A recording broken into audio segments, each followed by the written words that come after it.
dia, meus amores, tudo bom com vocês?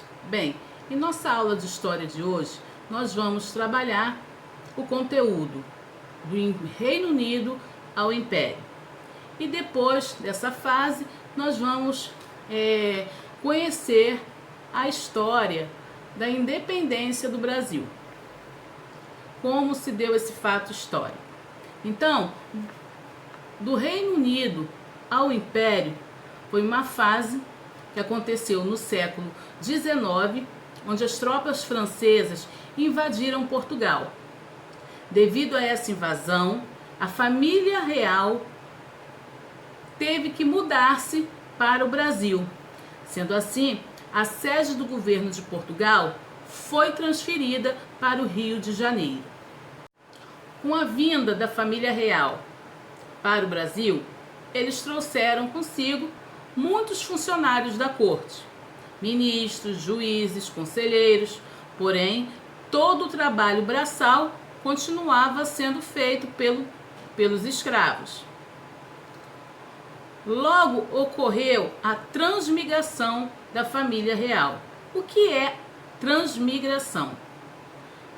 Transmigração da família real é a vinda da família real para o Brasil. A mando do rei de Portugal, muitos fidalgos tiveram que deixar as suas instalações, no caso, as suas casas.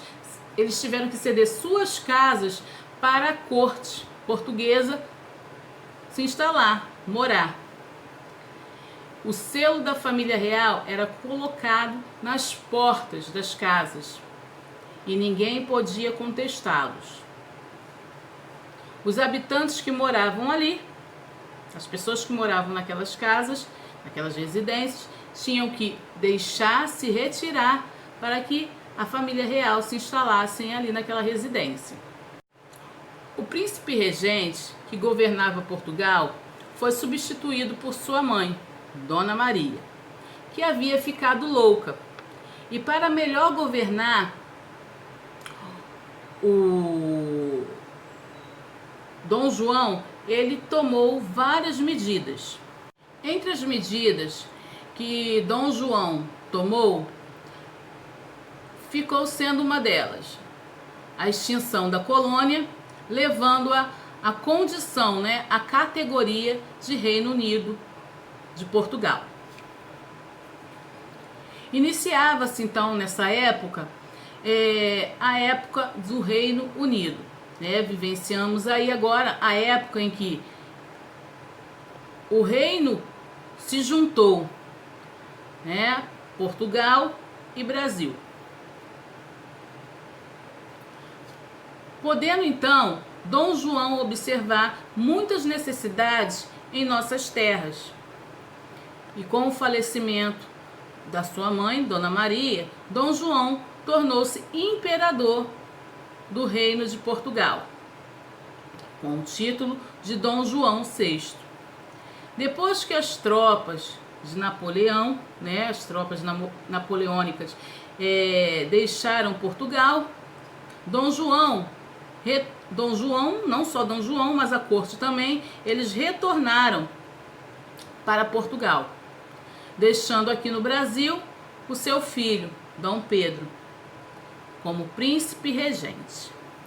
Assim, nossa história passou a ter novos rumos com a saída da família real.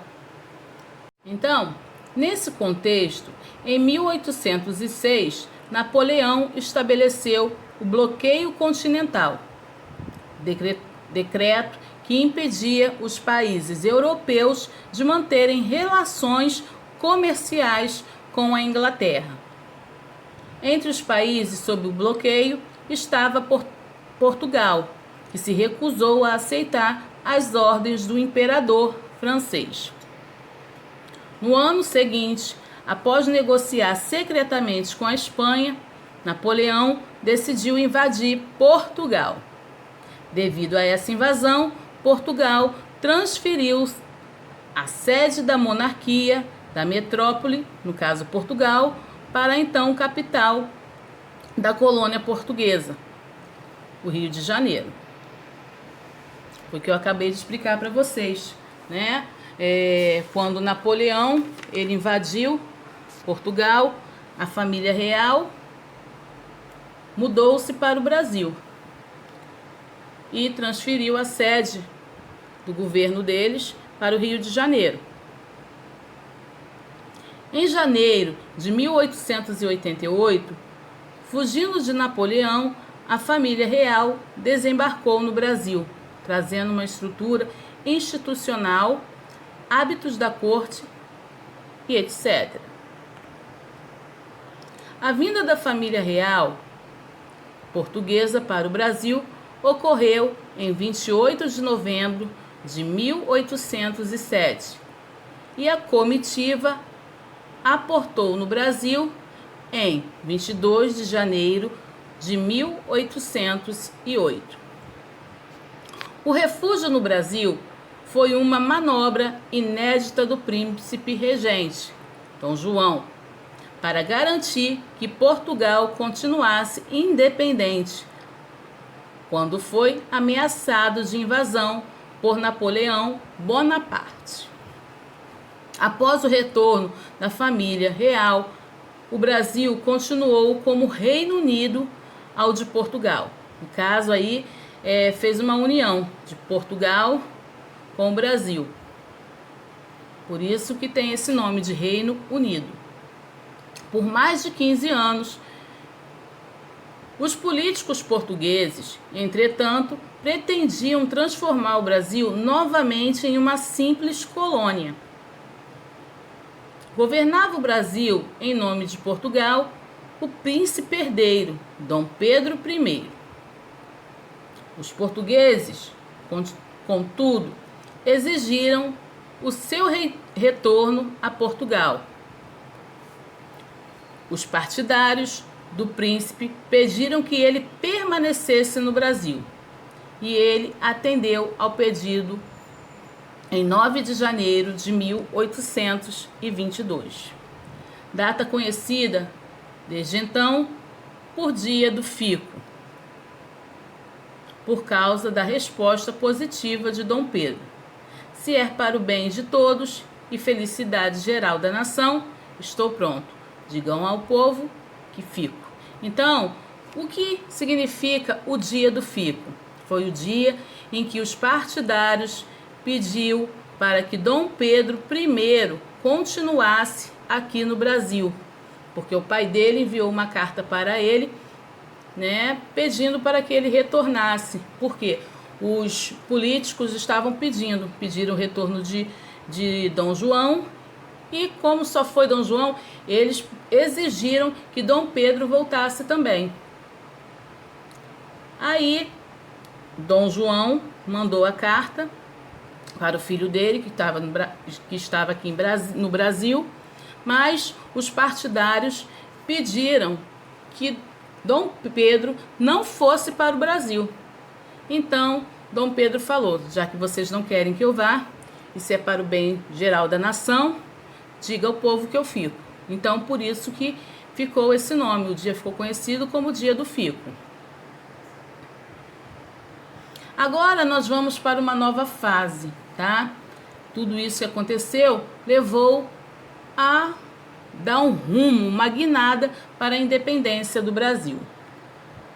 Nessa fase da independência do Brasil, a história começou em Portugal, ainda no século XIX, né? Como eu já contei, toda a história que Napoleão Bonaparte, ele tinha invadido Portugal e havia dominado uma boa parte da Europa.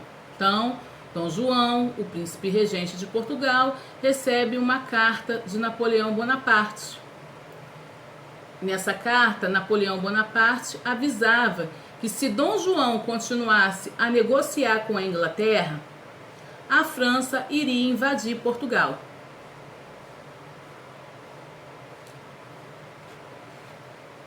Então, Dom João não podia romper com a Inglaterra, pois eles tinham uma ligação econômica muito forte.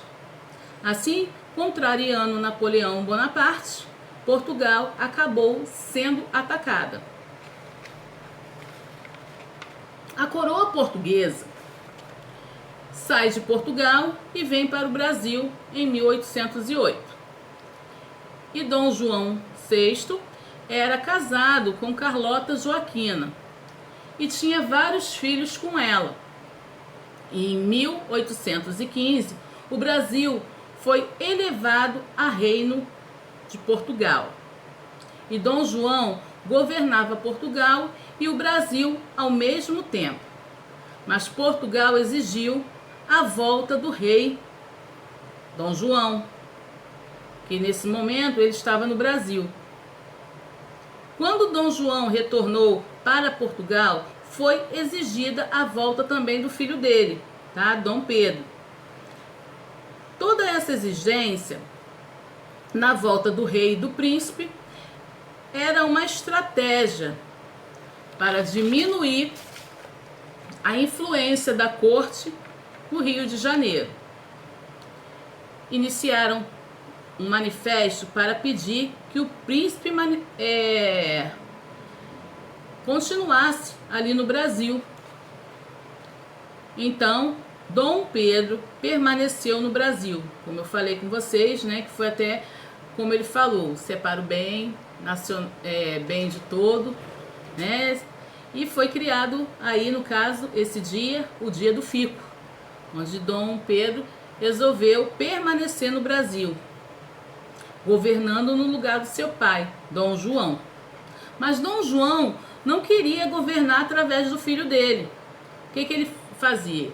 Ele ficava querendo dar ordens, mandando cartas e obrigando que Dom Pedro obedecesse suas ordens, as ordens portuguesas. Dom Pedro não tinha liberdade para governar.